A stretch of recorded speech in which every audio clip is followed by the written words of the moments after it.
तो configuration menu में अब हमारा आता है HR payroll setup. HR payroll setup basically उनके लिए है जिनके लिए यहाँ पे आप एम्प्लॉय मॉड्यूल आप यूज करेंगे उनके लिए। तो मैं आपको सपोर्ट देन यहाँ पे मैं क्लिक कर रही हूँ अभी एचआर पेरोल सेटअप में। यहाँ पे सबसे पहले आता है सैलरी स्ट्रक्चर।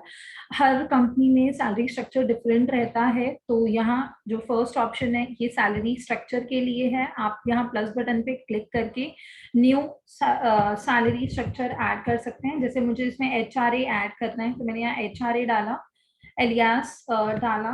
एच ये इसलिए होता है कि क्योंकि हमें कैलकुलेशन पर्पस के लिए ये एलियास चाहिए होते हैं, तो इसीलिए यहाँ पे आपने डाल दिया। देन राउंड ऑफ, जो एचआरए का अमाउंट है वो राउंड ऑफ होना चाहिए या नहीं होना चाहिए वो आपको सिलेक्ट करना है। एडिटेबल, एडिटेबल का मतलब है कि ये जो फील्ड आप क्रिएट कर रहे हैं ये फिक्स रहेगी या जब आप सैलरी प्रोसेस करेंगे उस टाइम पे एडिटेबल होनी चाहिए या नहीं। जैसे एचआरए तो फिक्स हो जाता है तो इसको हम नो रखेंगे, बट जैसे जो अलाउंस या परफॉर्मेंस बेस्ड रहता है इंसेंटिव्स वगैरह, वो हमारा एडिटेबल में हम यस करते हैं क्योंकि वो जितना भी बनता है वो वेरिएबल रहता है हमेशा। तो उसे हम सैलरी प्रोसेस के टाइम पे अलग से मतलब हम खुद टाइप करके डालते हैं तो वो एडिटेबल उस केस में यस रहेगा। देन आता है टैक्सेबल, कि ये जो भी आप डाल रहे हैं यहाँ पे स्ट्रक्चर में फील्ड वो टैक्सेबल होगी या नहीं होगी।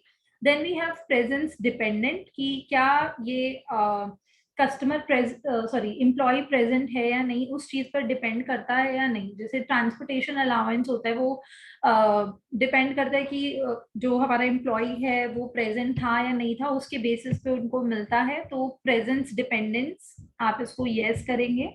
देन आता है जैसे बेसिक भी, क्या होती है कि जिस दिन नहीं आता है एम्प्लॉय उस दिन की सैलरी डिडक्ट हो जाती है, तो प्रेजेंस डिपेंडेंट यस हो जाएगा। ऐड और डिडक्ट, कि ये जो कंपोनेंट आप क्रिएट कर रहे हैं ये सैलरी में ऐड होगा या डिडक्ट होगा उसके लिए गिवन है। देन यहाँ पे सैलरी पोस्टिंग जीएल, ये कि एचआरए का जो अमाउंट है वो किस लेजर में जाना चाहिए। अब ये आपके ऊपर डिपेंड करता है, हमने सारे ऑप्शंस यहाँ दिए हुए हैं, आप हाउस रेंट अलाउंस में इसको डाल सकते हो। कुछ लोग होते हैं जो प्रेफर करते हैं कि नहीं हमें सैलरी एंड वेजेस में ही डालना है, तो जिन्हें अलग अलग नहीं शो करना होता तो वो सैलरीज एंड वेजेस ही ले सकते हैं। बट यहाँ पे हाउस रेंट अलाउंस आपने बनाया, इसको सेव करेंगे तो ये हमारा सैलरी स्ट्रक्चर जो है क्रिएट हो गया। अब जब आप एम्प्लॉय पे जाएंगे, एम्प्लॉय मास्टर पे क्लिक करेंगे तो यहाँ पे आपको सैलरी स्ट्रक्चर में एचआरए का भी ऑप्शन दिखेगा, वरना बाय डिफॉल्ट जो है वो सिर्फ बेसिक ही शो करता है। तो ये बेसिक हो गया और ये एचआरए हो गया, यहाँ पे आपको अमाउंट डाल देना है, दैट्स ऑल। देन इसके बाद में ये हमारा एचआर पेरोल सेटअप में आता है स्टेट्यूटरी, जो भी ईएसआई पीएफ के रूल्स हैं ये सारे यहाँ पे ऑलरेडी मेंशन है, इसमें आप चेंज नहीं कर सकते हो। हाँ, आप कैलकुलेशन को चेंज कर सकते हो क्योंकि जैसा कि मैंने बताया हर कंपनी का सैलरी स्ट्रक्चर जो है वो डिफरेंट रहता है, तो उसी के हिसाब से आपको ये कैलकुलेशन अपनी चेंज करनी है। जैसे मुझे इसमें एचआरए भी ऐड करना है तो मैं बी प्लस एच कर लूंगी, वो आपको इस तरीके से यहाँ पे कैलकुलेशन एडिट करने के लिए दिया हुआ है। बाकी जो लिमिट्स वगैरह है रूल्स हैं वो यहाँ पे ऑलरेडी है, और जैसे ही कोई ईएसआई पीएफ में कोई चेंज आता है रूल्स में तो वो हमारे बैकएंड से अपडेट कर दिया जाता है। तो यहाँ पे यही सारी चीजें हैं जिसमें स्टेट्यूटरी में आपको कुछ नहीं करना। देन आता है ओवर टाइम। अगर आप चाहते हैं कि ओवर टाइम आपको कैलकुलेट करना है अपने एम्प्लॉयज का, तो उसके लिए आप ओवर टाइम को ऑन कर सकते हैं। यहाँ पे ओवर टाइम एप्लीकेबल को मिनिमम ओटी आवर्स, इसका मतलब क्या है कि आप कितने घंटे के बाद से ओवर टाइम लगाना चाहते हैं। जैसे कि अगर आपके यहाँ होता है कि आधे घंटे तक अगर किसी ने काम किया, मतलब ऑफिस आवर्स के बाद आधे घंटे तक अगर किसी ने काम किया तो वो ओवर टाइम नहीं माना जाएगा। लेकिन अगर कोई एक घंटे से ज्यादा काम कर रहा है, एक घंटा पूरा हो चुका है, एक घंटे से ऊपर हो गया, तो ओवर टाइम कैलकुलेट होगा। तो मिनिमम ओटी आवर्स का मतलब ये होता है, तो मैंने यहाँ 1 डाला है, यानी कि 1 घंटा 5 मिनट होते ही वो आपका ओवर टाइम जो है कैलकुलेट कर लेगा। 1 घंटे से ऊपर होना चाहिए, तो मिनिमम इज 1। ठीक है, 1 घंटे के बाद से जितना भी ऊपर होगा वो ओटी कैलकुलेट होगा। Over time for, over time कब होना चाहिए, अर्ली इन, अगर कोई जल्दी आ रहा है तो क्या वो ओवर टाइम होना चाहिए, अगर कोई लेट जा रहा है तो होना चाहिए, या बोथ के, अगर कोई जल्दी भी आ रहा है लेट भी जा रहा है तो भी वो ओवर टाइम काउंट होगा। फिर आता है नेगेटिव ओटी। अब लेट्स से मैंने यहाँ पे डाल दिया लेट आउट के, अगर कोई बाद ऑफिस आवर्स के बाद तक अगर कोई रुक रहा है तो ओवर टाइम माना जाएगा लेट। और उसके लिए यहाँ पे नेगेटिव ओटी भी है कि अगर कोई लेट आ रहा है सुबह या शाम को जल्दी जा रहा है, तो क्या जो ओवर टाइम कैलकुलेट हुआ था उसमें से लेस होना चाहिए या नहीं होना चाहिए। तो वो आपके ऊपर डिपेंड करता है कि यहाँ से आपको करना है उसको नेगेटिव ओटी या नहीं रखना।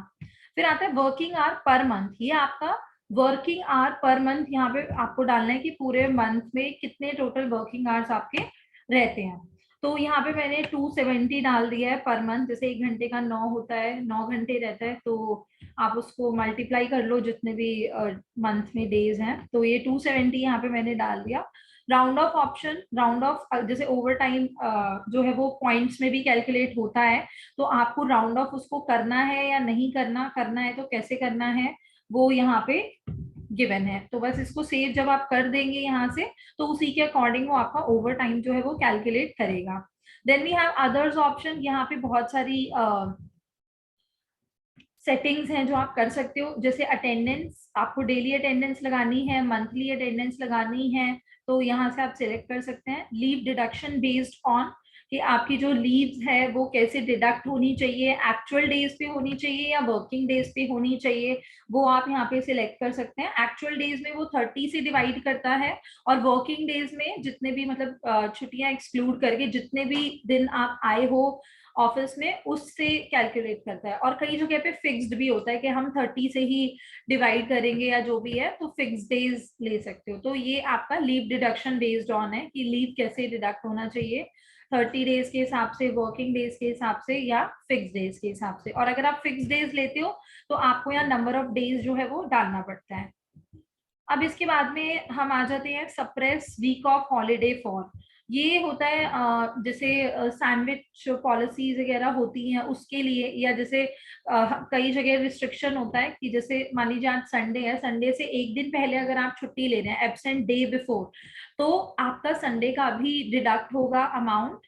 ठीक है, अगर आप एब्सेंट डे आफ्टर कर रहे हैं, जैसे संडे को आप छुट्टी थी बट उसके बाद में भी आपने छुट्टी ले ली मंडे को, तो संडे की भी डिडक्ट होगी। या फिर absent day before and after, या फिर अगर संडे से पहले भी आपने छुट्टी ली, संडे के बाद भी आपने छुट्टी ली, absent day before and after, तो तीनों दिन की सैलरी डिडक्ट होगी। तो ये उसके लिए ऑप्शन गिवन है।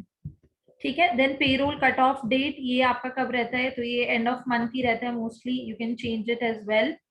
First weekly off, second weekly off, तो फर्स्ट वीकली ऑफ में संडे ही है, मोस्टली संडे का ही ऑफ होता है, बट जैसे कई जगह पे ये डेज भी डिफरेंट रहते हैं कि संडे को वर्किंग होता है, बाकी वीक में किसी और दिन में आपका मतलब ऑफ होता है। तो फर्स्ट वीकली ऑफ और सेकेंड वीकली ऑफ, कई जगह जो है 2 छुट्टियां भी रहती हैं, तो उसके लिए सेकेंड वीकली ऑफ भी गिवन है। जैसे 5 डेज वर्किंग होता है, तो यहाँ से आप सेकेंड वीकली ऑफ भी सिलेक्ट कर सकते हैं। Then time sheet input mode, time sheet का ऑप्शन है हमारे पास, जहाँ पे एम्प्लॉय अपना जो भी वर्किंग वगैरह है वो रिकॉर्ड करता है।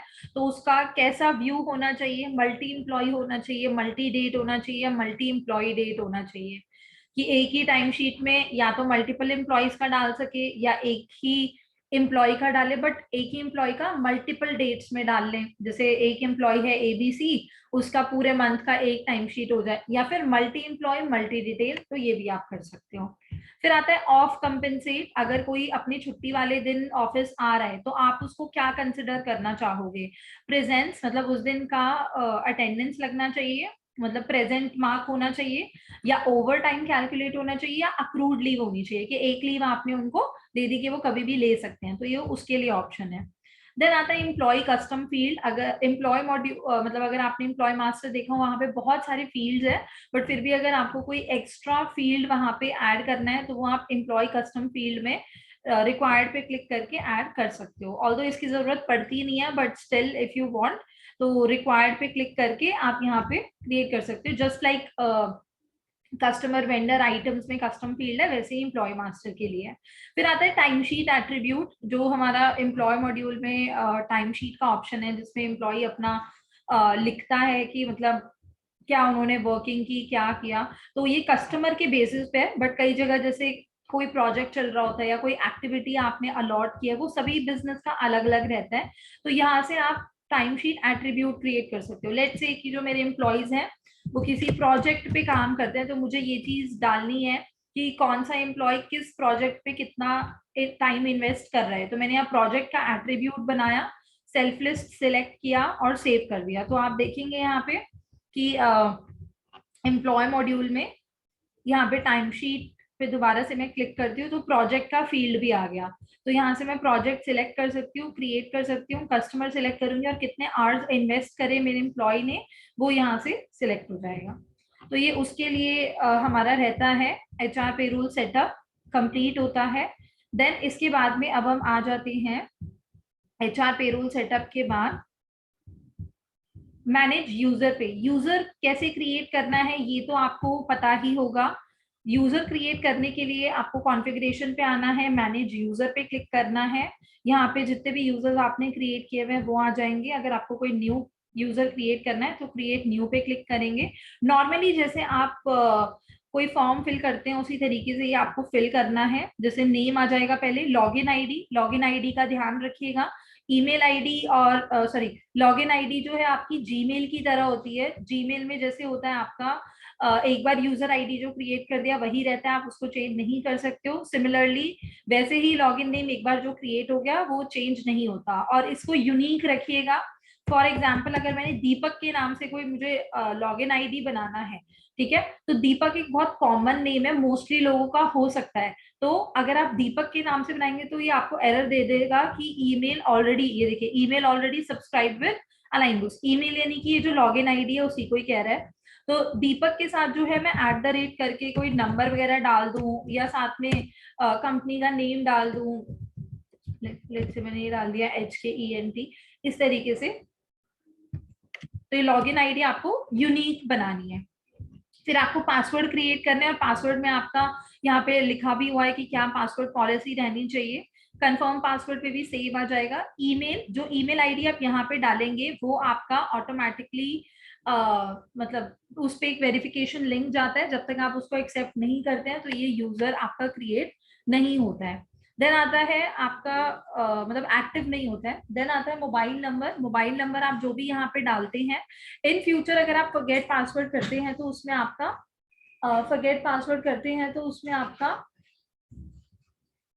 OTP रिसीव होता है यहाँ पे, और जब तक वो OTP नहीं डलेगा तब तक नहीं होगा। देन यहाँ पे आता है OTP required to log in. अगर आप चाहते हैं कि जब भी यूजर लॉग इन करे तो उस पर OTP आए और वो OTP जब तक आप नहीं डालेंगे तब तक लॉग इन नहीं हो, तो आप इस ऑप्शन को ऑन करेंगे। Then we have time restriction. Time restriction means अगर आप यहाँ पे इसको ऑन करते हैं टाइम रिस्ट्रिक्शन को, तो आप ये लिमिट कर सकते हैं कि जो आपका यूजर है वो कितने बजे से कितने बजे तक इस आईडी को यूज कर सकता है। तो फ्रॉम टाइम और अप टू टाइम, जैसे 10 से 7 का अगर टाइम है तो यहाँ फ्रॉम में 10 o'clock आ जाएगा और अप टू में 7। और अलाउड वीक डेज का मतलब है कि कितने वीक डेज जो है जितने जो वीक डेज है यहाँ पे वो कब कब, जैसे मान लीजिए आप चाहते हो सैटरडे संडे को छुट्टी होती है तो एम्प्लॉय यूज ना करे इस आईडी को, तो you can limit from here कि कौन कितने वीक डेज में अलाउड है। मैं संडे और सैटरडे को अनटिक कर दूंगी, तो सिर्फ ये मंडे से लेके फ्राइडे तक ही इसको यूज कर सकते हैं इस आईडी को। रिपोर्टिंग टू, मान लीजिए कि ये यूजर जो है किसी अदर यूजर को अगर रिपोर्टिंग देता है तो आप उस यूजर को सिलेक्ट कर सकते हैं। देन अलाउड कंपनी, जैसे मैंने 3 कंपनियां बनाई हुई है तो यहाँ से मैं सिलेक्ट कर सकती हूँ कि ये जो यूजर है इसको कौन सी कंपनी का एक्सेस होना चाहिए। तो मैंने ले लिया कि इसको सिर्फ HK प्राइवेट लिमिटेड का होना चाहिए। देन यहाँ पे डिफॉल्ट कंपनी में भी सेम आ जाएगा। अगर आप मल्टीपल सिलेक्ट कर रहे हो, जैसे मैंने 2 सिलेक्ट कर ली, तो डिफॉल्ट कंपनी में ये पूछेगा आपसे कि कौन सी कंपनी ऑटोमेटिकली ओपन होनी चाहिए, तो ये आप यहाँ से सिलेक्ट कर सकते हो। जब ये सारा कुछ आप फिल कर लेंगे तो ये आपको कुछ इस तरीके से शो करेगा। जैसे यहाँ पे मुझे शो कर रहा है क्योंकि मेरी जो लिमिट है इसकी यूजर क्रिएट करने की वो पूरी हो चुकी है, जिसकी वजह से यहाँ पे मैं न्यू क्रिएट नहीं कर सकती हूँ, तो इसी को एडिट करके दिखा रही हूँ। तो यहाँ आप देख सकते हो लॉगिन आईडी मैं क्लिक करने की कोशिश कर रही हूँ बट चेंज नहीं हो सकती है। ठीक है, तो इसीलिए मैंने कहा था लॉगिन आईडी आप ध्यान से बनाइएगा। नेक्स्ट स्टेप पे मैंने क्लिक किया, यहाँ 3 ऑप्शन आ गए। एडमिनिस्ट्रेटर के पास सारे राइट्स रहेंगे, अलाइन बुक्स के पूरे जो भी मॉड्यूल्स है, रिपोर्ट्स है, सारा कुछ रहेगा। रिपोर्ट्स ओनली में खाली रिपोर्ट्स ही रहेगा, सिर्फ रिपोर्ट्स का ही राइट रहेगा। और इसके बाद में यहाँ पे कस्टम का ऑप्शन है। कस्टम में आप सिलेक्ट कर सकते हो कि कौन कौन से मॉड्यूल्स और कौन कौन से रिपोर्ट्स का राइट आपको देना है। तो कस्टम पे जाएंगे, नेक्स्ट स्टेप पे क्लिक करेंगे, यहाँ से आप सिलेक्ट कर सकते हो कौन कौन से मॉड्यूल का राइट देना है। जैसे मैंने सिर्फ कस्टमर का दिया हुआ है, दैट मीन्स ये सेल्स की ट्रांजेक्शन कर सकते हैं। सप्लायर का दिया हुआ है, दैट मीन्स परचेज का कर सकते हैं। इन्वेंट्री की मैंने रिपोर्ट्स का राइट दिया हुआ है, तो इन्वेंट्री में ये कोई ट्रांजेक्शन नहीं कर पाएंगे, सिर्फ रिपोर्ट ही देख सकते हैं। ठीक है, then we have production. Production का मैंने कोई राइट नहीं दिया। एम्प्लॉय का दिया हुआ है, क्योंकि मैं चाहती हूँ कि मेरा एम्प्लॉय मोबाइल ऐप से ही अटेंडेंस मार्क करे, इसीलिए मैंने एम्प्लॉय का भी दिया हुआ है। पॉइंट ऑफ सेल का भी राइट दिया हुआ है। तो आपकी मर्जी है, मैंने देखिए परचेज हटा दिया और रिपोर्ट्स का राइट दे दिया, सेल्स की रिपोर्ट्स का। That's all. नेक्स्ट स्टेप पे क्लिक किया, आता है ट्रांजैक्शन एक्शन। ट्रांजैक्शन एक्शन का मतलब होता है कि पिछले मॉड्यूल में जो जो आपने यहाँ पे राइट्स दिए हैं, मतलब मॉड्यूल्स के राइट दिए हैं, उसमें जो यूजर है वो न्यू ट्रांजैक्शन तो करेगा ही, तो न्यू का राइट हमेशा रहता है। एडिट, क्या ये एडिट कर सकते हैं या नहीं कर सकते, एक बार अगर ट्रांजैक्शन सेव हो गई तो यहाँ पे आप एडिट को अनटिक रखेंगे। देन यहाँ पे आता है व्यू, आप इस पे टिक करेंगे तो आप ट्रांजैक्शन वगैरह देखना चाहें तो देख सकते हैं। डिलीट का ऑप्शन आप नहीं देंगे ताकि यूजर जो है कोई गलती से ट्रांजैक्शन डिलीट ना कर दे।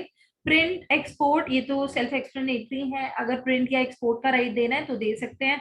स्केड्यूल, जैसे स्केड्यूल कुछ रिपीटेड अगर आपकी ट्रांजेक्शन होती है तो उसका आप स्केड्यूल भी लगा सकते हो। और बल्क डिलीट का भी मैं हटा देती हूँ। देन नेक्स्ट है यहाँ पे व्यू, प्रिंट, एक्सपोर्ट, ये रिपोर्ट्स के लिए कि रिपोर्ट्स को व्यू कर सकते हैं, प्रिंट कर सकते हैं, एक्सपोर्ट कर सकते हैं, या कॉन्फ़िगरेशन आप कर सकते हो। देन नेक्स्ट स्टेप पे आपको जाना है, ये बहुत ही मेन है, configuration. Is admin, is admin का राइट आपको एडमिन यूजर को ही देना है। अगर आप किसी भी यूजर को ये राइट दे देते हैं तो वो कंपनी सेटअप या जहां से हम यूजर क्रिएट कर रहे हैं वो वाला ऑप्शन जो है वो यूज कर पाएंगे, इसलिए इज एडमिन हमें नहीं देना होता। Then we have multiple financial period. Multiple financial period means कि यहाँ पे मल्टीपल अगर आपके फाइनेंशियल पीरियड्स है तो उसको आप चेंज कर सकते हो। मतलब आप एक्सेस कर सकते हो उन फाइनेंशियल पीरियड को, यूजर कर सकता है basically.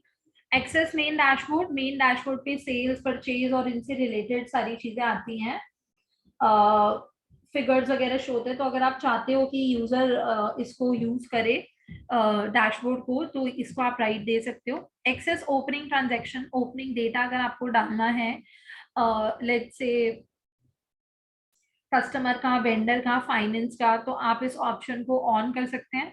Then we have master modification, ये राइट हमें देना पड़ता है क्योंकि अगर आप ये राइट नहीं दोगे और आपने सेल्स का राइट अगर दिया हुआ है, सेल्स का या परचेज का, तो उन्हें मास्टर्स क्रिएट करने पड़ सकते हैं जैसे कस्टमर या वेंडर। तो अगर आपने मास्टर मॉडिफिकेशन का राइट नहीं दिया होगा तो यूजर क्रिएट नहीं कर पाएगा मास्टर। देन आता है allow change in rate, allow change in discount. That means कि जो यूजर है वो बिलिंग के टाइम पे रेट चेंज कर सकता है, डिस्काउंट चेंज कर सकता है या नहीं। Then we have allowed back date, allowed days for back date transaction, allowed days for post date transaction.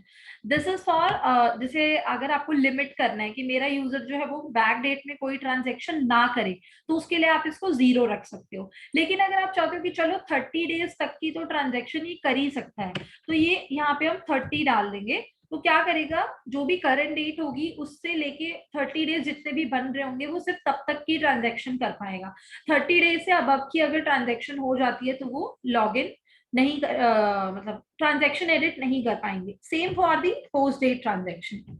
Then आता है मोबाइल डैशबोर्ड टाइप, जिन्हें मोबाइल एप्लीकेशन यूज करनी है उन्हें, मतलब यूजर को किस तरीके का डैशबोर्ड दिखना चाहिए। अगर आप मैनेजमेंट लेंगे तो वहां पे सेल्स, परचेज, फाइनेंस ये सब शो करेगा। अगर आप फील्ड टीम लेंगे या एम्प्लॉय लेंगे तो एम्प्लॉय से रिलेटेड आपको शो करेगा। अब मैं जाती हूँ नेक्स्ट स्टेप पे और इसको मैं कर दूंगी सेव। तो यूजर क्रिएट हो गया। अब मैं यूजर की आईडी से आपको लॉगिन करके दिखाती हूँ।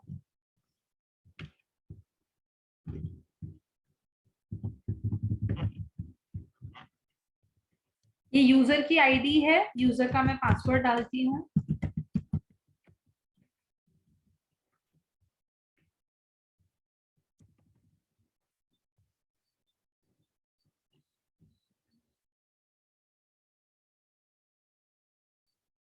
So here you can see user का लॉगिन हो चुका है, और यहाँ पे कॉन्फ़िगरेशन में देखिए कितने लिमिटेड ऑप्शंस आ रहे हैं। जो मैंने दिए हैं सिर्फ वही आ रहे हैं, कंपनी सेटअप मैनेज यूजर नहीं आ रहा।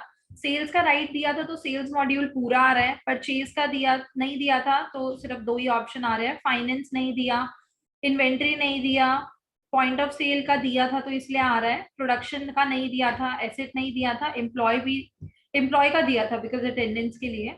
एंड रिपोर्ट्स में यहाँ पे लिमिटेड रिपोर्ट्स आ रही हैं, सिर्फ हमारी इन्वेंट्री और सेल से रिलेटेड आ रही है। ये देखिए, अब इसमें भी अगर आप चाहते हो कि जो मॉड्यूल्स तो चलो हमने दे दिए, अब इसमें भी मैं चाहती हूँ कि सेल्स में खाली सेल्स इनवॉइस का राइट दिखे और पेमेंट रिसीट का राइट दिखे, दैट्स ऑल। या फिर मैं चाहती हूँ एम्प्लॉय मॉड्यूल में तो अरे इसके पास सारे ऑप्शंस आ गए, मुझे तो बस अटेंडेंस का ही देना था इसको राइट। तो इस चीज को कैसे हम कर सकते हैं, या मैं रिस्ट्रिक्ट करना चाहती हूँ कि जो भाई मेरा यूजर है वो स्टेट, सिटी, टैक्स कोड ये सब ना छेड़ पाए, ठीक है, क्योंकि गलती से ये भी क्रिएट हो जाते हैं। तो एक ऐसा ऑप्शन हमने दिया है जिसमें आप हर एक चीज, एक एक चीज आप उसमें लिमिट कर सकते हो कि यूजर क्या कर सकता है क्या नहीं कर सकता है। So for that you have to click on configuration, और यहाँ पे आ जाना है आपको यूजर मेन्यू लेवल राइट्स में। पहले ही मैं बता रही हूँ कि जो यूजर मेन्यू लेवल राइट है ये आपका बहुत ही मतलब एक्सटेंसिव ऑप्शन है।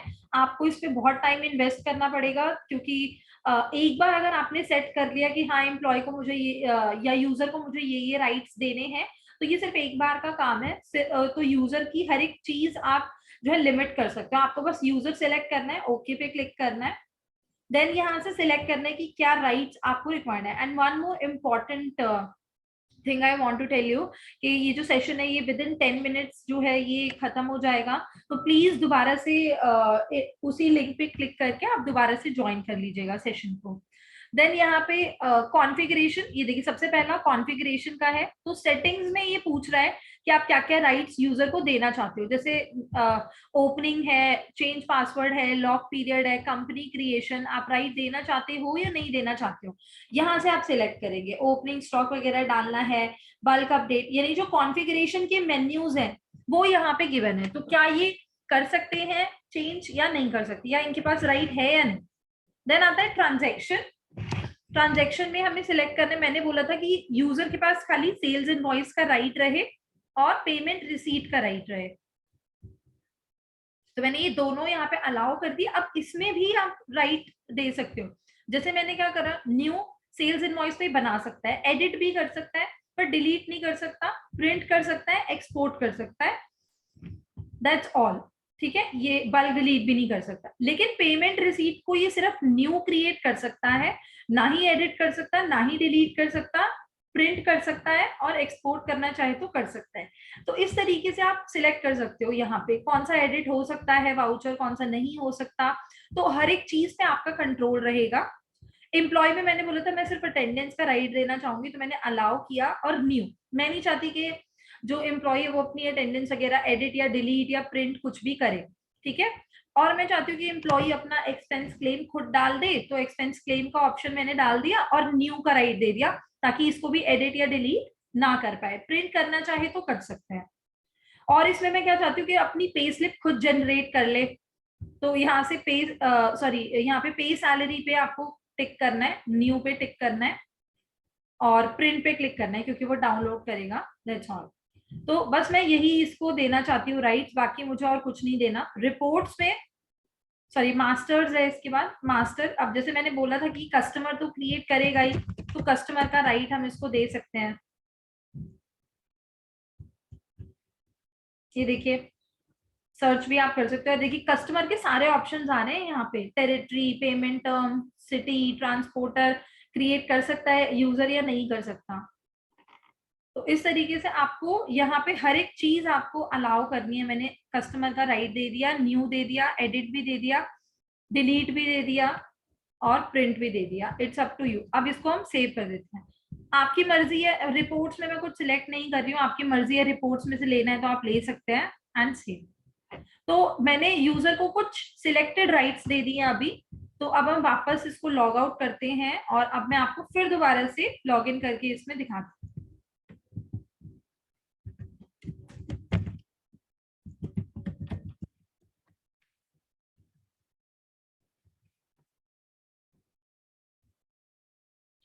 तो अब आप देख रहे हैं जो बाकी के मॉड्यूल्स थे जिसमें मैंने कोई राइट नहीं दिए थे वो यहाँ से हाइड हो चुके हैं। सेल्स में खाली कस्टमर, सेल्स इनवॉइस और पेमेंट रिसीट आ रहा है। एम्प्लॉय में खाली अटेंडेंस और एक्सपेंस क्लेम आ रहा है। रिपोर्ट्स में तो मैंने कोई राइट दिया ही नहीं था, तो यहाँ पे कुछ नहीं आ रहा। अब इस चीज पे ध्यान दीजिएगा कि मैनेज यूजर पे मैंने सिलेक्ट किया था कि सेल्स की रिपोर्ट आनी चाहिए और इन्वेंट्री की रिपोर्ट्स आनी चाहिए, लेकिन यूजर मेन्यू लेवल राइट्स में मैंने उसके राइट्स को टिक नहीं किया था। सो दैट मीन्स कि यूजर मेन्यू लेवल राइट में जो आप सिलेक्ट करोगे वही आपको यहाँ पे शो करेगा, इररिस्पेक्टिव ऑफ आपने क्या मैनेज यूजर में सिलेक्ट किया था या नहीं किया था। और मैनेज यूजर में जो जो मॉड्यूल्स आपने सिलेक्ट किए थे वही यूजर मेन्यू लेवल राइट्स में आएंगे। तो इसीलिए पहले मैनेज यूजर से आपको यूजर क्रिएट करना है और फिर यूजर मेन्यू लेवल राइट से आपको अल्टीमेटली सारे राइट्स देने हैं। अब इसमें भी यहाँ डैशबोर्ड पे भी देख सकते हैं कोई डिटेल कुछ नहीं आ रहा क्योंकि मैंने राइट नहीं दिया था। अब यहाँ पे जैसे मैं सेल्स इनवॉइस पे आती हूँ, अब यहाँ पे आपको शो हो रहा है ब्रांच वगैरह का ऑप्शन है। अगर मैं क्लिक करती हूँ तो मुझे सारी ब्रांच दिख रही है। अब मैं चाहती हूँ कि भाई जो यूजर वन है जब भी ये बिल बनाए इसके में स्टोर वन ही दिखना चाहिए, मेरी बाकी की ब्रांच नहीं आनी चाहिए।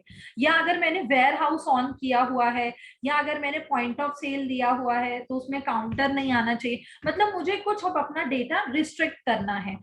जिनकी मल्टीपल ब्रांचेस वगैरह होती है उनमें काफी कंसर्न होता है ये कि हमें अपना एक ब्रांच का डेटा दूसरी ब्रांच में नहीं दिखाना। तो उसके लिए क्या ऑप्शन गिवन है, यहाँ पे डेटा एक्सेस राइट का ऑप्शन गिवन है, इस पे आपको क्लिक करना है। यहां से सिलेक्ट करना है कि कौन सा यूजर का डेटा एक्सेसिबिलिटी आपको रिस्ट्रिक्ट करनी है। तो मैंने यूजर वन सिलेक्ट किया, ओके पे क्लिक किया, तो यहाँ पे देखिए सारी चीजें आ गई। यूजर वन सिलेक्ट किया मैंने, तो अब स्किप, जहां जहां पे भी आप ये स्किप स्किप स्किप देख रहे हो इसका मतलब ये है कि कौन सी कंपनी का एक्सेस नहीं देना, कौन सी लोकेशन का एक्सेस नहीं देना, कौन से वेयर हाउस का एक्सेस नहीं देना, कौन सा ब्रांड का एक्सेस नहीं देना, कौन से काउंटर का एक्सेस नहीं देना। तो अब मैंने क्या बोला था कि यूजर वन को ना ही मुझे डिफॉल्ट लोकेशन दिखानी ना मुझे मेन ब्रांच दिखानी, ये सिर्फ और सिर्फ स्टोर वन में काम करेगा यूजर।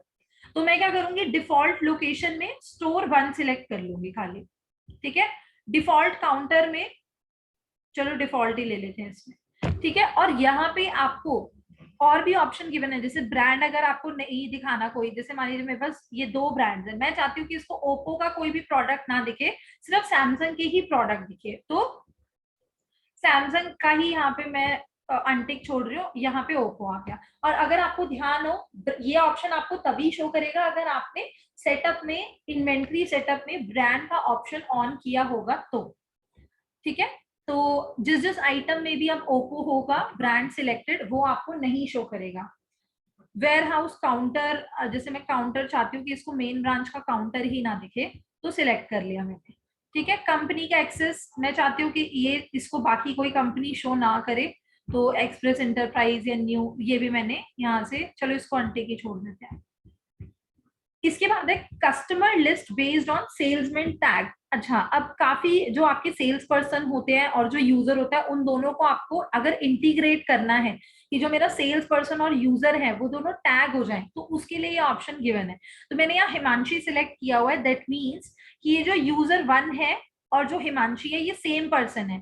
तो जब भी मेरा यूजर इस आईडी से, यूजर वन से लॉग इन करेगा तो इसको वही कस्टमर्स दिखेंगे जिसमें Himanshi as a sales person tag होगा।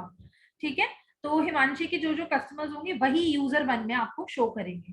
देन आता है डेटा अवेलेबिलिटी, कि इस यूजर को ऑल ऑल यानी कि इसको सभी का डेटा जो है वो दिखेगा।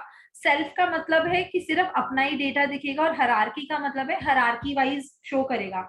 मान लीजिए कोई अदर यूजर इस यूजर वन को रिपोर्ट करता है तो इस यूजर वन को अपना डेटा तो दिखेगा ही, साथ ही साथ जो इससे नीचे होंगे उसका भी डेटा दिखेगा, या जो यूजर वन से अबव होंगे मतलब पोजीशन में, तो यूजर 1 जिनको रिपोर्ट करता है उनको उनका भी डेटा दिखेगा, यूजर 1 का भी दिखेगा उसमें डेटा, और यूजर 1 के जो नीचे है उनका भी दिखेगा। तो इस तरीके से हायरार्की वाइज भी आप इसको रख सकते हो। अब इसको हम सेव कर देंगे। तो ये हमारा डेटा एक्सेस राइट हो गया। अब मैं फिर दोबारा से लॉग आउट करके लॉग इन करके दिखाती हूँ।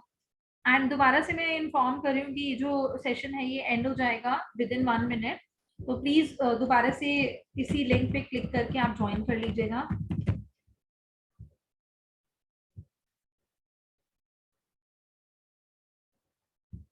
And now you will see, जैसे ही मैं सेल्स इनवॉइस में जाऊंगी, स्टोर 1 यहाँ पे अपने आप सिलेक्ट होके आ गए, मैंने कुछ सिलेक्ट नहीं किया। और यहाँ पे बाकी ब्रांचेस भी शो नहीं कर रही हैं।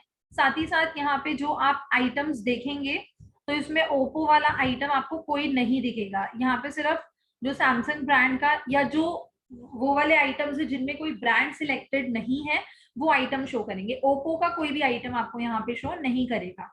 तो ये होता है हमारा डेटा एक्सेस राइट। देन इसके बाद में यहाँ पे आता है लॉक पीरियड। लॉक पीरियड जो है ये इसके लिए होता है कि अगर आप यहाँ पे पीरियड को लॉक करना चाहते हैं कि इस डेट के बाद कोई भी यूजर जो है वो, इसके बाद जो है लॉक अप टू ये जो डेट है, इससे पहले यहाँ तक लॉक हो जाएगा आपका जो डेट है, उसके बाद आप उसको चेंज नहीं कर सकते हो। लॉक अप टू मतलब ट्रांजैक्शन कोई भी यूजर जाके नहीं कर सकता, इवन एडमिन यूजर भी जाके नहीं कर सकता इस डेट के बाद से।